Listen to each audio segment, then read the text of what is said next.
Remember when Toyota and Suzuki teamed up? We got the Toyota Starlet and the Suzuki Baleno. Then we got the Toyota Urban Cruiser and the Suzuki Vitara Brezza. Well, we are now in another collaboration, but it's more than a badge swap.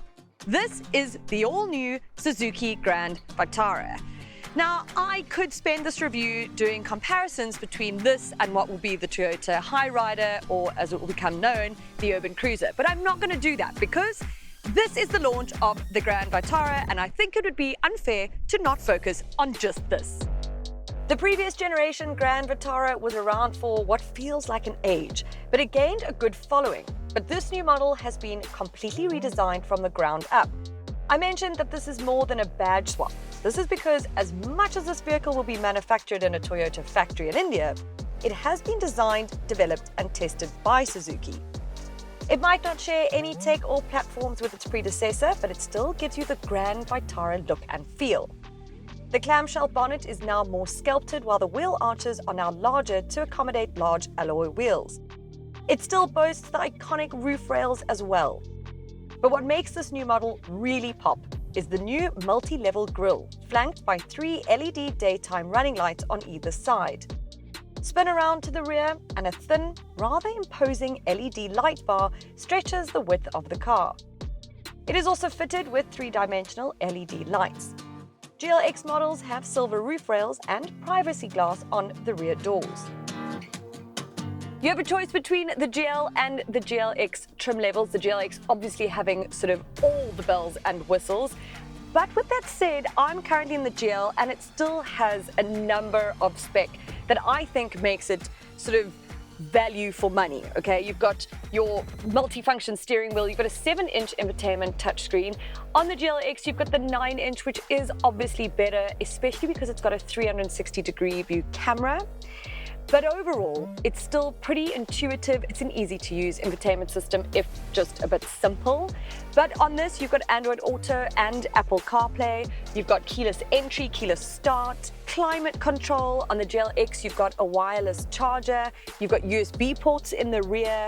And actually, speaking of the rear, I mean, it's actually very spacious back there. And you get a full-sized spare tire, which I think is always great, especially if you're going to be going off-road in this car, because it actually has a pretty high ground clearance of 210 millimeters. And it's 10 millimeters more than the previous model, which is always good to know, and it's also class-leading. The overall standard features list makes this car, even the GL, really good value for money, especially when you look at its competitors. There's a lot of bang for your buck in here.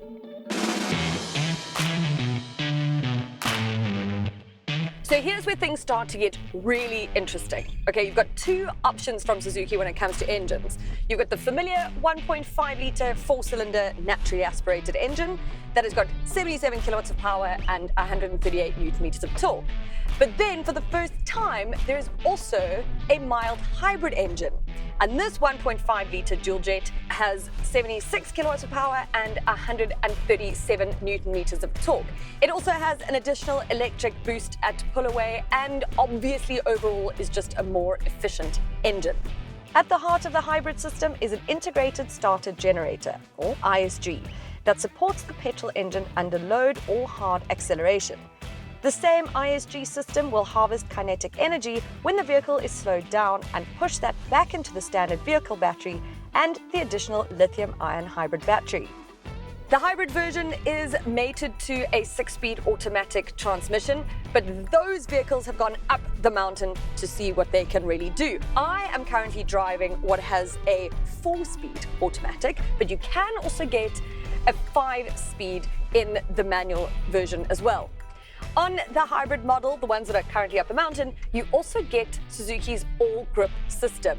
Unlike its Jimny sibling, it can automatically switch the power between the various wheels. Now, something to note as well though, the model that I'm driving, the GL, is actually only 2-wheel drive, not all-grip. I'd like to be driving that. These are your well-known modes, such as Auto, where the vehicle decides based on road conditions and driver behavior. Sport for the best power distribution and grip during spirited driving. snow for more muted power delivery in slippery conditions such as snow, mud, or soft sand. And lock to keep the power evenly distributed between all four wheels if the conditions require it. So what about pricing? Well, the range kicks off at just under 340,000 Rand and goes up to about 418,000 for the top of the range GLX, not the hybrid. And when you compare it to its rivals like, say, the Hyundai Creta or the Kia Seltos or, the Honda HR-V, it's really good value for money because it comes in cheaper than those rivals. But the mild hybrid comes in at about 100,000 Rand more than that top of the range GLX, so at around 530,000 Rand. But I think regardless of the price, because yes, it is a bit expensive, but new energy vehicles are at the moment. But what I love is that we now have not only premium manufacturers bringing in these new energy vehicles, and if there was ever going to be a manufacturer to bring in cars that we could maybe eventually actually afford, it's going to be Suzuki.